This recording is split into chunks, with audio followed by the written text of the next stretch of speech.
Hola con todos, yo soy Marcia Morcillo de Dávila, psicóloga clínica y directora de los proyectos psicológicos del Centro Resurgere. Nos encontramos nuevamente aquí en esta interesante escuela para padres del proyecto Ecuador Un Solo Corazón.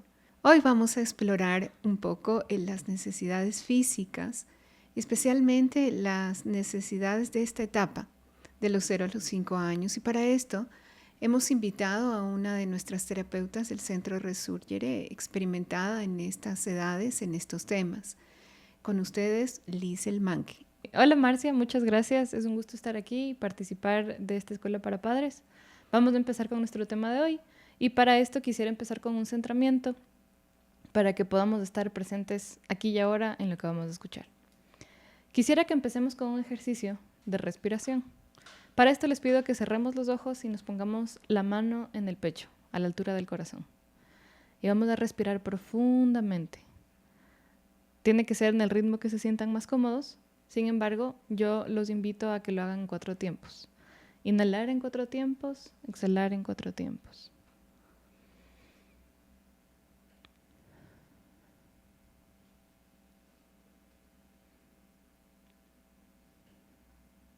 Y mientras vamos inhalando y exhalando, vamos a traer un sentimiento de paz. Puede ser un recuerdo de alguna vez que hayamos vivido algo que nos trajo mucha paz. Puede ser una persona, que el pensar en esta persona nos evoque paz.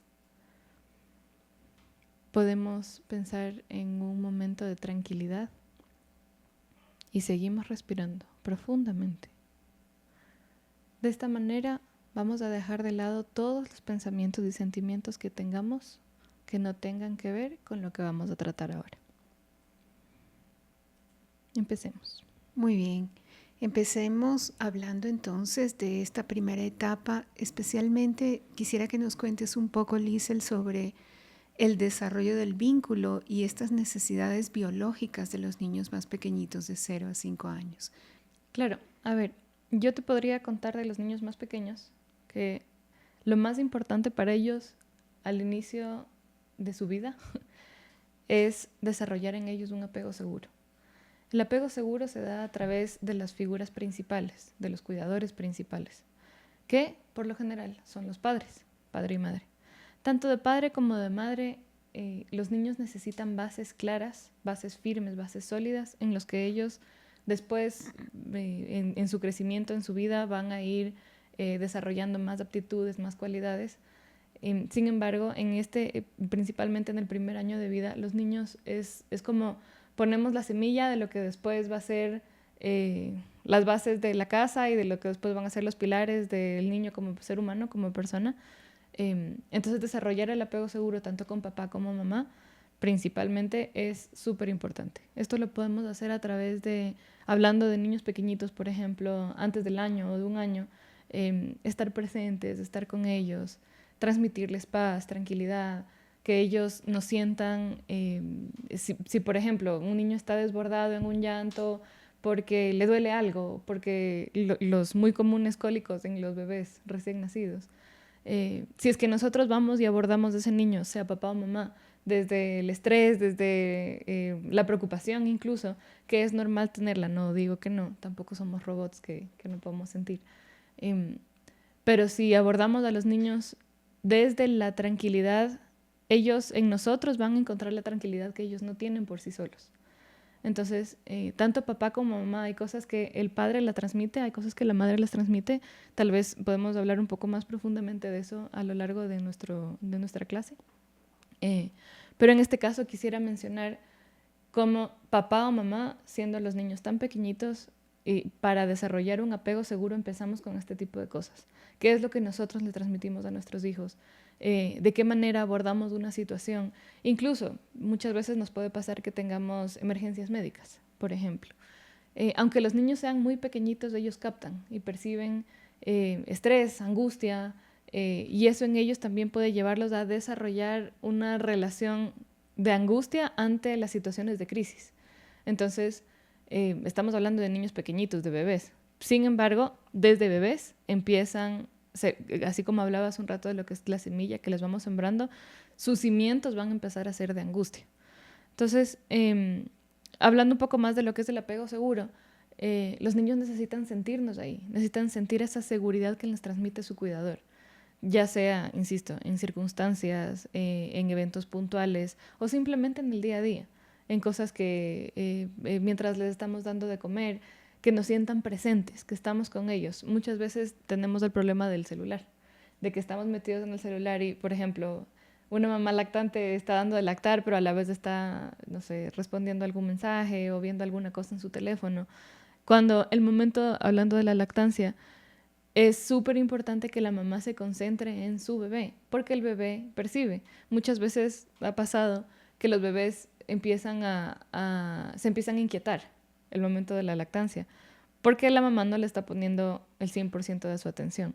En cambio, si es que está 100% con el niño, con el bebé, el niño está en paz, está como estable, digámoslo así. Esto por poner un ejemplo de niños pequeñitos. Igual, más grandes, cuando los niños, a los papás, a los cuidadores principales los ven presentes, los sienten, saben que tienen un piso seguro, valga la redundancia, en donde pisan. Saben que sea lo que sea que les pase en la vida, los papás cuentan con los papás, no van a estar solos, no van a tener que afrontar la vida solos, no van a encontrarse en una circunstancia en la que de repente tienen que ponerse a pensar y adivinar un poco qué les toca hacer, sino que tienen un puerto seguro a donde volver, que son los padres. Hace un rato mencionaba que tanto papá como mamá aportan diferentes cosas, cada uno en áreas específicas del niño. Por ejemplo, la mamá mucho aporta en lo que es la ternura, en la ternura que nutre a este niño. Entonces el niño se siente seguro y acogido sabiendo que siempre va a haber una mamá que lo reciba sin importar qué, sin condicionamientos. Y esto mucho viene de la ternura de la madre. Y por poner un ejemplo, por hablar de una cosa de tantas que puede aportar la mamá, y en el área del padre, por ejemplo, el niño siente seguridad, sabe que el papá va a ser su puerto seguro, que lo va a proteger, que lo va a cuidar, que lo va a reafirmar incluso en las cosas que el niño vaya viendo, conociendo, desarrollando. También un poco más adelante, los niños ya más grandes, 3, 4, 5 años, empiezan a desarrollar estas relaciones con los amiguitos, que, bueno, se dice que los niños no desarrollan amistades en estas primeras edades todavía si no son conocidos. Pero en estos conocidos se van volviendo amigos. Vuelvo y digo, en toda esta primera etapa es como dejar las bases claras, las bases firmes. Entonces, en todo este desarrollo social que también se empieza a dar, sentir esta seguridad, por ejemplo, del padre, es esencial. Saber que tu papá te va a proteger, por ejemplo, hablando de las niñas. Saber que tu papá te va a proteger ante cualquier cosa, incluso las niñas buscan esa protección, necesitan sentir esa protección de parte del padre, por poner un ejemplo. Pero así hay diferentes circunstancias, momentos, eventos en los que el desarrollar el apego seguro con los niños es esencial, es vital. Yo diría que es lo primero que tenemos que desarrollar en estas primeras edades de los niños, y es una necesidad básica. Algo que me parece muy importante cuando hablas de apego seguro es que quede claro para los padres que nos escuchan qué significa ese término. Muchas veces hablamos en términos que nosotros utilizamos como apego seguro y es bueno definir un poco más claro esto, ¿no? Al hablar de apego seguro estamos de alguna manera también diciendo que hay otro tipo de apegos y otros apegos que no necesariamente son los mejores, pueden ser apegos que creen en los niños inseguridades y dependencia. Por eso es bueno aclarar también qué es esto de apego seguro, cómo el apego seguro, es decir, esta necesidad del niño afectiva, de seguridad, de encontrar en el entorno quien lo contenga totalmente y que se vaya criando en un estado de protección, es importante dentro de la psicología futura de ese niñito, de ese bebé que aunque nos parezca que no siente, realmente siente y vive todo desde que empieza su vida. Por eso creo importantísimo que nos demos cuenta que apego seguro es algo necesario en la vida de todos los niños, que puede haber otro tipo de apegos que son más destructivos, más dependientes, más que pueden hacer daño en la personalidad, y tenemos como padres que esforzarnos por tratar de lograr ese nido que los niños necesitan desde que son muy chiquitos. Ahora, Lisa, me gustaría que nos hables un poco de la etapa de 1 a 3 años. ¿Cómo va la autonomía con los niños en este tiempo? ¿Qué va pasando? ¿Cómo se sigue desarrollando este apego? ¿Qué nos puedes decir al respecto? Sabes que solo estaba escuchándote y quería completar algo que me parece esencial para ejemplificar. Y por ejemplo, vemos muchas veces lo que es un apego desordenado. Y por poner un ejemplo, porque es algo que suele pasar y no necesariamente lo tenemos en el radar, es el hecho de que, por poner un ejemplo rapidito, tú ves casos en los que los padres han cubierto todas las necesidades biológicas del niño. Sin embargo, no han cubierto las necesidades afectivas. Entonces, ahí podríamos encontrar tal vez una diferencia entre lo que es un apego seguro y lo que es un apego desordenado. Sí, muy bien. Ahora, respondiendo a tu pregunta de los niños más grandecitos, en lo que van encontrando esta autonomía que mencionabas. Algo que yo aquí podría recomendar, de hecho lo recomiendo muchísimo en las terapias, cuando hablamos con familias, es el tema de la disciplina positiva, que es un concepto que ahora suena muchísimo, que mucha gente lo está usando de diferentes maneras, sin embargo, no siempre se la comprende, no siempre se la entiende bien. Hay veces que pensamos que es ser muy permisivos, o que es no corregir, o que es ser muy suaves al momento de corregir. Ojo, no estoy diciendo que tenemos que aplicar la disciplina de una manera dura y fuerte, pero sí tenemos que establecer límites claros. Y la disciplina positiva nos ayuda muchísimo para hacer eso. Se llama disciplina positiva porque no dejas de disciplinar, pero de una manera positivamente. O sea, que no haya una consecuencia negativa en el niño. Entonces, hay diferentes ejemplos que a mí me gusta hablar mucho con ejemplos porque me parece que es una forma más clara y fácil de comprender un concepto que tal vez puede ser un poco más abstracto para algunas personas. Pero la disciplina positiva, como lo estaba mencionando hace un rato, es poner límites claros, razonables, usando refuerzos positivos en lugar de castigos. Lo que nosotros podemos conocer como la disciplina racional vendría a ser: te portas mal, hay un castigo. Y no necesariamente hay una explicación o hay un sacarlo de este tal vez hueco en el que se puede meter el niño, sino simplemente el castigo por el castigo. Y en la generación de hoy, los niños necesitan comprender por qué no. O sea, no, tal vez antes era mucho más fácil el entender un no sin una explicación y simplemente asumirlo y seguir. Hoy en día es muy importante a los niños explicarles qué es lo que está pasando o incluso hasta volvernos más cercanos, como hablaba hace un momento, hasta en la parte emocional, de si es que no te estoy permitiendo esto es porque yo no quiero que te lastimes. ¿Por qué? Porque el niño conecta emocionalmente con su cuidador principal, con sus padres o el que fuere, pero conecta emocionalmente en el, mira, a mi mamá, porque mi mamá me ama, no quiere que me lastime, entonces no tengo que treparme la pared. O sea, ellos empiezan a cuidar de sí mismos porque alguien más ya se preocupó por ellos. ¿Me explico? Entonces, volviendo al tema de lo que es la disciplina positiva, por poner un ejemplo. Tenemos un niño, no sé, de 3, 4 años, que la hora que más le cuesta es la hora del baño y no se quiere ir a bañar. El niño no se quiere ir a bañar y puede entrar incluso en un berrinche muy fuerte porque no se quiere ir a bañar.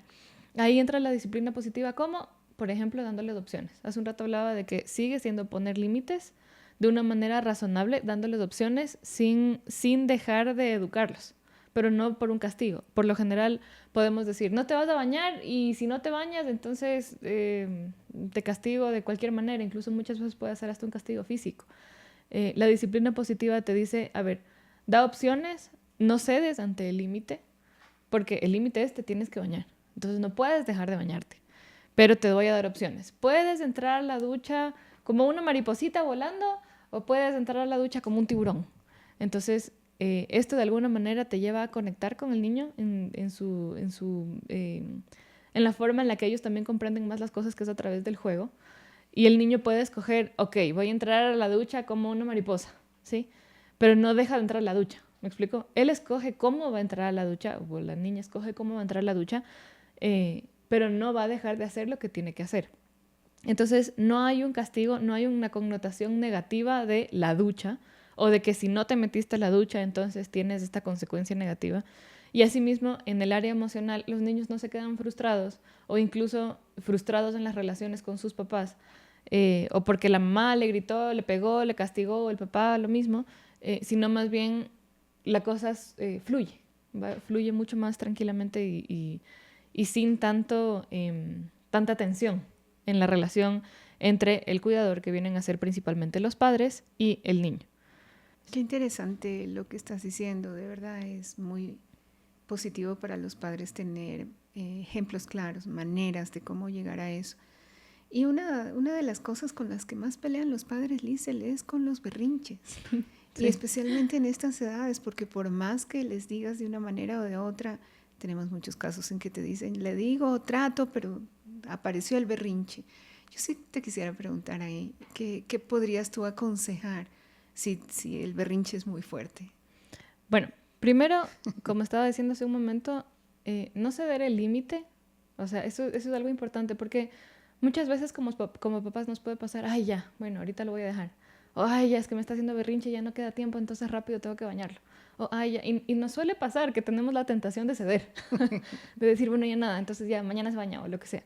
Entonces, primero diría no ceder el límite, o sea, tenerlo claro, incluso porque de esta manera los niños les estamos sembrando una buena relación con la autoridad, que eso es algo que los niños van a necesitar por el resto de su vida. Claro, pero si en el berrinche te dicen, no quiero entrar como mariposa ni quiero entrar como tiburón, ¿qué haces? Sí, bueno, entonces, primero esta recomendación. Después lo que diría sería, bueno, primero como papás, respirar. Las respiraciones son excelentes. Eso es importante. Y eso a ti como adulto te lleva primero a centrarte para saber gestionar. Entonces, los niños pueden estar desbordados. Ellos no tienen la misma capacidad de gestión emocional que un adulto. El adulto sí. Entonces, como mencionaba hace un momento, para que el niño, así sea un bebé, para que el niño desarrolle o logre conectar con esta calma que necesita, nosotros primero tenemos que estar en calma para transmitirles eso. Entonces, lo que recomendaría en un caso de que no hay manera y el niño te dice un montón de cosas y se da las vueltas y no hay forma, primero respirar. Y en algún punto este niño va a conectar contigo, ya sea a través de la respiración, porque te está viendo que tú te estás autorregulando, o sea, el papá, el cuidador, la mamá. Y eso, hay las famosas neuronas de espejo. Las neuronas de espejo también a los niños los hace ver a los papás y copiar su comportamiento. Entonces, si es que ellos están en un berrinche desbordados, el momento que empiecen a ver que los papás vuelven a este punto de calma, ellos también va a llegar un momento en el que empiecen a volver a este punto de calma. Si es que eso no funciona, mientras el cuidador, el papá o la mamá sigue respirando, es muy curioso porque incluso nosotros adultos, el momento que logramos este punto de calma, se nos ocurren más opciones. Entonces ya puede ser, ok, no quiero entrar ni como la mariposa ni como el tiburón. Entonces se nos puede ocurrir tal vez hacer el juego de quién llega primero a la ducha, el papi o el hijito. Entonces el que gane va a ser un súper pirata que va a jugar en la ducha. ¿Me explico? Nos volvemos mucho más creativos en la forma en la que abordamos a nuestros hijos para que terminen cumpliendo el límite. ¿Me explico? Uh-huh. Esto se me ocurre que puede ser una forma que puede servir, sin embargo pueden haber muchas más, pero creo que uno de los consejos principales que yo daría sería el respirar. ¿Y qué piensas, por ejemplo, si le ofreces una recompensa? Bueno, depende. Porque si es que tú a través de la recompensa vas generando un comportamiento condicionado en el niño, no lo recomendaría porque después este niño solo se va a acostumbrar a cumplir una condición. Me voy a portar bien solo porque me van a dar algo, cuando el niño debería desarrollar en sí el portarse bien porque es bueno para él.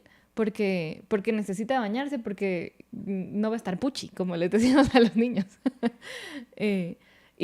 Para los niños puede ser más abstracto entender estas cosas. Entonces, si nos acostumbramos permanentemente a simplemente dar las recompensas, los niños solo van a cumplir el condicionamiento y no van a entender la profundidad de lo que significa me tengo que bañar porque tengo que estar limpio.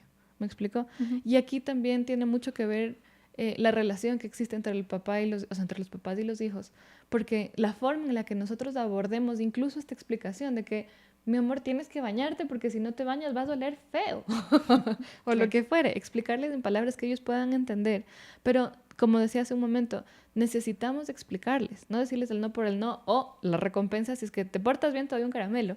Em, Porque si no, ellos no van a desarrollar bien este concepto del por qué lo tienen que hacer, por qué esto es importante para mí.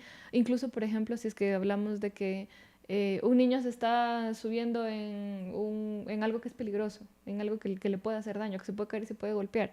Si es que nosotros simplemente le decimos, "Di, bájate de ahí porque cuidado, porque te, no sé, los niños más bien empiezan a desarrollar un sentimiento como de angustia y luego no van a querer acercarse a nada que les pueda resultar peligroso y luego, o sea, incluso ellos mismos van a tener una sobreprotección sobre sí mismos, en este ejemplo, porque no hubo una explicación del por qué no te puedes subir y qué es lo que, cuáles son los riesgos controlados que puedes tomar, digamos, si es que hablando de este ejemplo, sino que simplemente va a ser un comportamiento condicionado, o sea, la condición responde a que veo un peligro, digamos, sea cual fuere, grande o pequeño, y simplemente me voy a paralizar. Porque eso fue la condición que se me sembró desde la advertencia de, si te subes, cuidado, sin ningún tipo de explicación. ¿Me explicó? Sí, sí, me parece muy importante todo lo que acabas de decir. Sin duda que estas son etapas de estrés para los padres porque no saben manejar bien el asunto de los berrinches porque tenemos que estar conscientes de que un niño, o sea, si somos los seres humanos desde siempre, va a probar el límite y lo va a probar con los padres. Y de alguna manera, si el niño siente que puede dominar ese límite, pues lo va a hacer.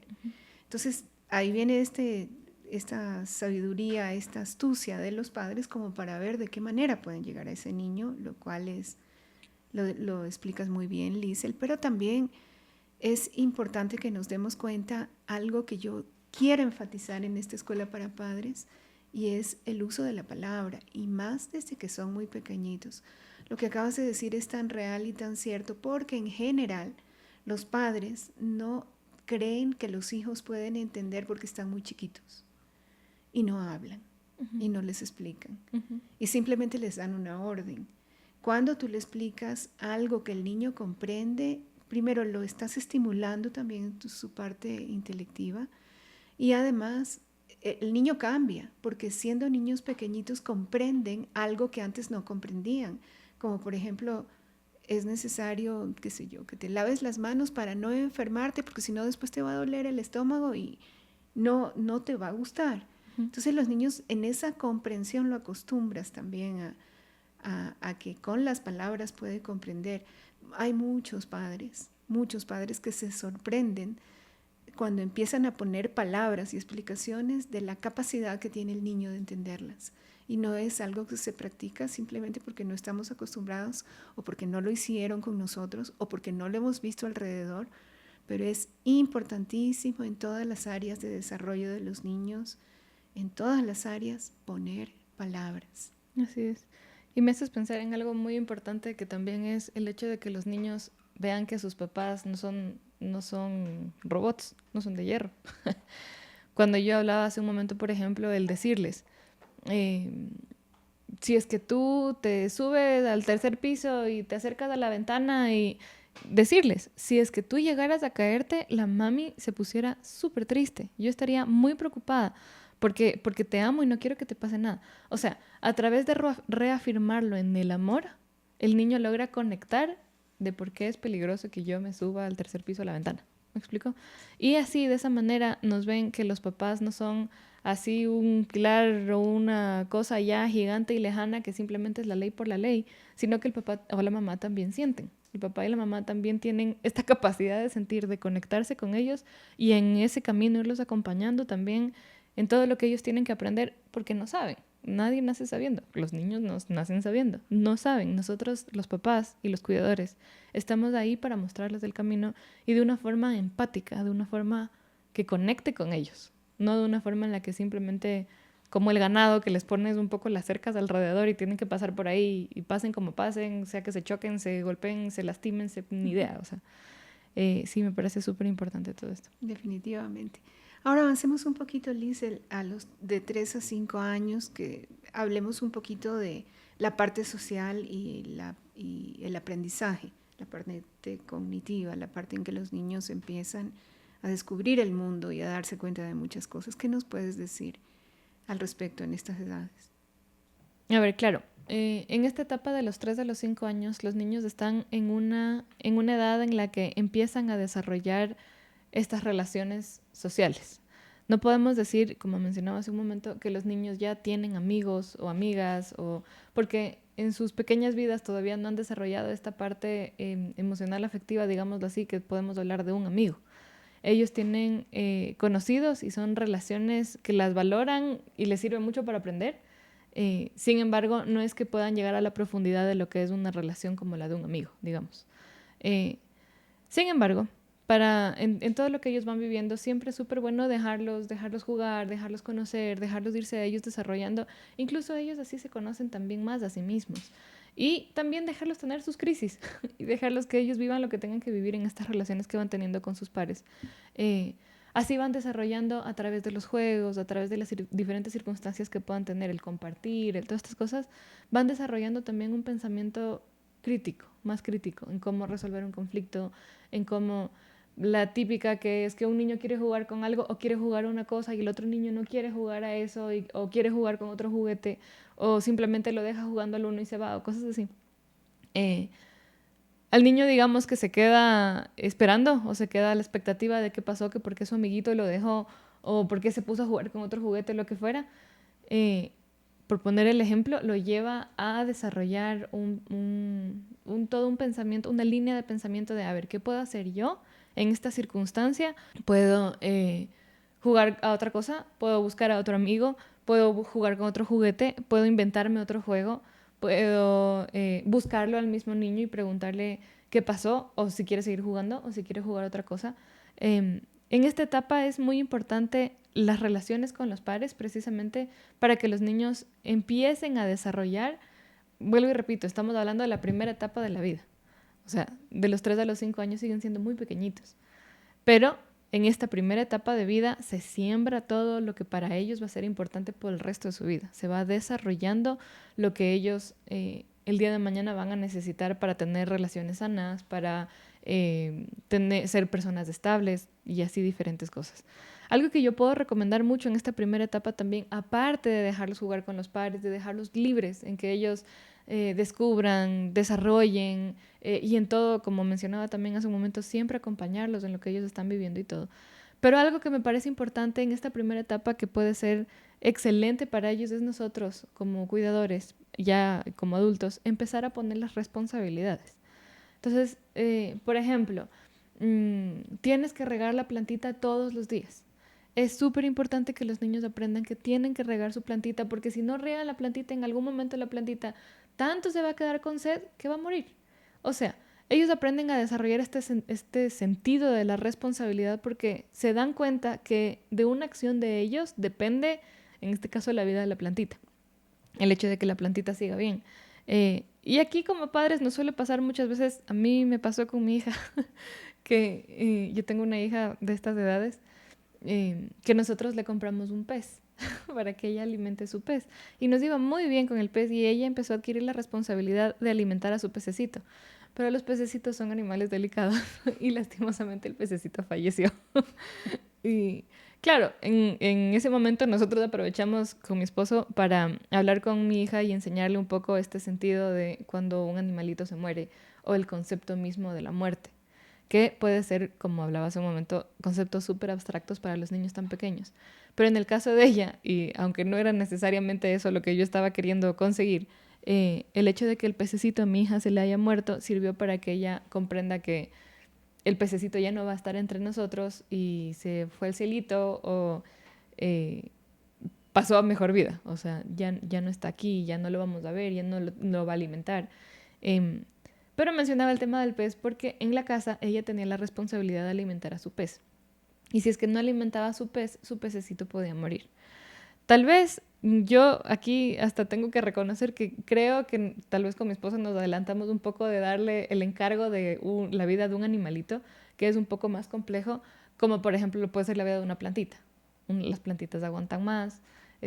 Yo recomendaría que empecemos no por el pececito, sino por la planta, para que ellos vayan desarrollando este concepto de la responsabilidad. Y así, a través también de este concepto de la responsabilidad, ellos empiezan a desarrollar un sentido también de trascendencia, porque se van dando cuenta de que sus acciones no se quedan solo en sí mismos, no es simplemente algo que lo hacen y no pasa nada, sino que tienen una consecuencia.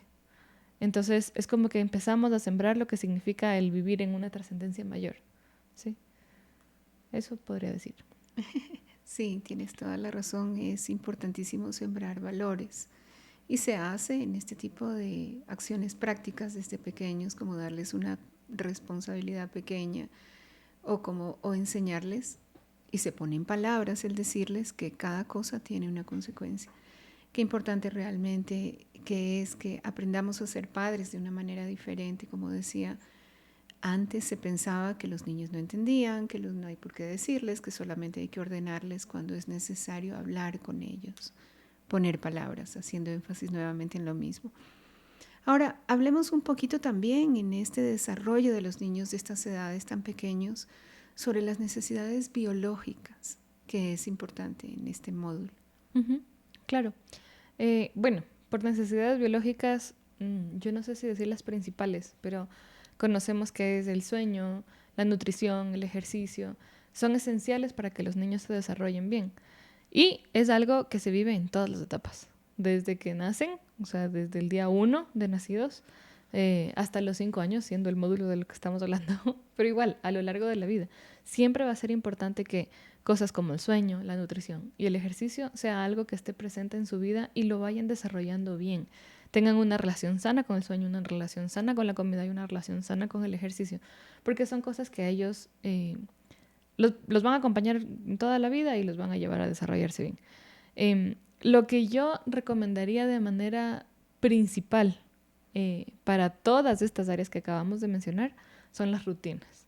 Las rutinas nos ayudan muchísimo y nos ayudan a no solo poner orden, o sea, yo digo hasta nosotros como adultos a cargo de niños, no solo nos ayudan a ordenarnos un poco hasta en horarios o en conseguir las cosas que ellos necesitan para satisfacer sus necesidades, sino también principalmente a los niños, ellos van desarrollando este orden en sus cabecitas que saben que, por ejemplo, para dormir, tienen una rutina para dormir. Entonces, primero es comer, luego es bañarse, luego es leer los cuentos con los papis, luego es, no sé, el besito de las buenas noches, despedirse de papá y mamá y se acuestan a dormir. Todo este tipo de orden y este tipo de cosas a ellos los ayudan a tener una estabilidad básica y clara en la vida, constante. No es que un día hago una cosa y otro día hago otra cosa y otro día hago otra cosa. Eso de alguna manera hasta les puede empezar a generar ansiedad, porque no hay algo claro, no hay algo estable, permanente, ¿sí? Entonces, es como siempre es cambiante. Y al siempre ser cambiante, no sé en qué momento me va a tocar una cosa u otra, u otra, u otra. Entonces también la cabecita empieza a disparar por todas partes. Hablando ahorita tal vez del sueño y de lo que podría ser una rutina de sueño. Pero hablemos, por ejemplo, de la nutrición, de la comida. Que ellos sepan que, digamos, llegan del colegio, no sé, se lavan las manos y inmediatamente se sientan a almorzar, porque es importante que almuercen, no pueden dejar de almorzar, es una necesidad biológica básica que tenemos que cumplir. Y así de alguna manera los vamos estructurando con estas rutinas, sí, no quiero decir que nos vamos a volver militares tampoco, y que si es que tenían que comer a las 2 y son 2:05, entonces empieza la gritadera y empieza el estrés porque no está comiendo. No, en eso también podemos ser flexibles y tampoco vamos a desarrollar, por poner el ejemplo de la comida, una relación negativa con la comida desde nosotros, o sea, porque los niños empiezan a asimilar la comida con los gritos. O si no como rápido y no me siento rápido, entonces me van a empezar a gritar o cosas así. No, no lo digo por eso. Cuando yo digo que los vamos estructurando es porque todo ser humano necesita una estructura para no ser un ser desordenado. Así como una casa tiene cimientos, tiene pilares, después tiene paredes, después tiene ventanas y puertas y después techito. No podemos construir una casa si es que primero no tenemos los cimientos o si después no le ponemos los pilares. Lo mismo pasa con el ser humano a nivel psicológico. Y las rutinas nos ayudan muchísimo para ir creando y formando esta estructura en los niños. Entonces, yo creo que el tema de las rutinas es lo que yo principalmente recomendaría en este tema de lo que son las necesidades básicas de los niños. Muy bien, yo también pienso que también ser padres puede ser complicado y son edades donde el aprendizaje también es para los padres. Hay muchas cosas, como tú bien decías hace un rato, que uno no nace sabiendo y tiene que ir aprendiendo. Pero hay una cosa que es una gran realidad y es que como padres también nos toca ir creciendo. Muchas veces nuestros malos hábitos son los que los niños copian, ¿no? Aunque sean malos hábitos de comida, malos hábitos de desórdenes en los horarios o problemas que se dan en la sociedad de hoy como que ambos trabajen o que el uno llegue tarde y el otro también. Sin embargo, a pesar de todas estas circunstancias, lo que me parece muy importante es que tratemos de solventar estos obstáculos, estas variables que podemos tener como padres para poder ayudar a los niños a tener rutinas, como acabas de decir, a que se alimenten bien, porque nos van a observar a nosotros en lo que nos alimentamos y muchas veces lo que comemos o no comemos ellos lo harán. Ujú. Entonces es un esfuerzo también para nosotros como padres el ir autoeducándonos cuando tenemos niños, especialmente por ellos, porque tenemos que estar conscientes de que los niños van a repetir nuestros patrones y muchas veces nuestras propias estructuras desordenadas son las que ellos van a emular. Entonces sí es importante que nos demos cuenta que no es que son chiquitos y no entienden, no es que son chiquitos y yo les ordeno, no. Es importante que todo parta de nosotros también y tenemos que tener una gran responsabilidad nosotros como padres de estas nuevas generaciones que vamos a ir formando desde que son pequeños, porque estos hábitos que se dan de los 0 a los 5 años, como bien dijiste, Elisa, les van a servir y van a ser base para que ellos puedan hacer hábitos que los van a ayudar en sus estructuras en cada edad de la vida. Por eso es tan importante que no nos descuidemos de estas cositas que siempre con los hijos hay que pensar que cuando son pequeños los problemas son más pequeños y son más fáciles de resolver. Pero si van creciendo y no hemos hecho lo que debemos, siempre habrá la posibilidad de corregir, pero es importante que le pongamos todo el empeño para hacerlo e ir nosotros mejorando para que nuestros hijos estén mejores. Esto es importante, por eso es escuela para padres. Ujú. Así es. ¿Alguna cosa que quieras agregar, Liesel, antes de que ya concluyamos? La verdad, bueno, ahorita que te estaba escuchando, me hiciste pensar en que yo suelo decir una frase cuando yo trabajo con familias y le suelo decir a los papás que piensen que sus hijos son la radiografía de ellos. Y me parece una frase súper explicativa.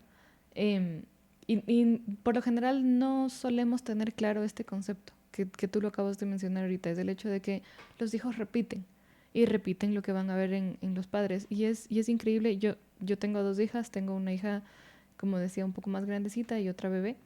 Eh, y lo que acabas de decir es así, es tal cual. No podemos pensar que la bebé, por ejemplo, por ser bebé, no entiende o no percibe o no asume. Solo siendo bebé y estando cerca de sus padres y sintiendo lo que ellos sientan y de alguna forma la manera incluso en la que nosotros le hablemos a ella le va a provocar una reacción ante cualquier cosa. Muchas veces, por ejemplo, no duerme bien porque nosotros la acostamos al apuro, digamos.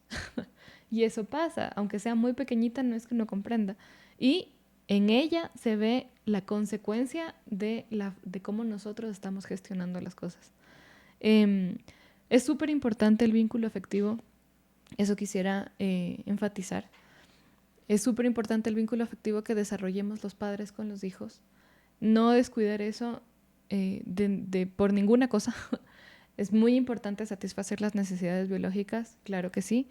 Eh, y yo creo que ahí en necesidades biológicas y el vínculo afectivo podemos hacer no solo que una mezcla, sino que mucho tiene que ver lo uno con el otro.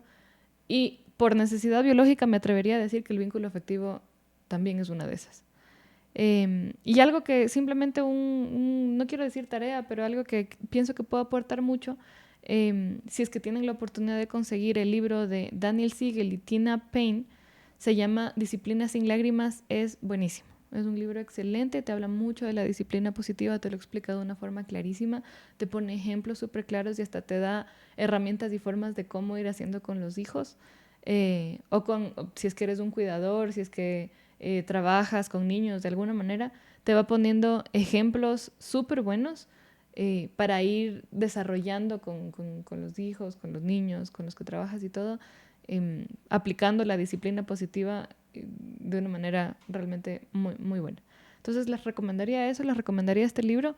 Es un libro corto, no es un libro largo, pero explica súper bien las cosas de una manera muy clara y muy buena. Eso les podría aportar. Les agradezco mucho por la oportunidad de poder hablar de todo esto. También yo quería enfatizar lo que acabas de decir, es tan real el hecho de que la parte afectiva del niño desde que es bebé está asociada con sus necesidades biológicas, hasta el punto de que para el niño el momento de la alimentación lo percibe como alimento en el amor también. Uh-huh. O sea, es algo intrínsecamente ligado en un bebé, y por eso es tan importante estos momentos y que los niños se sientan realmente contenidos desde muy pequeñitos.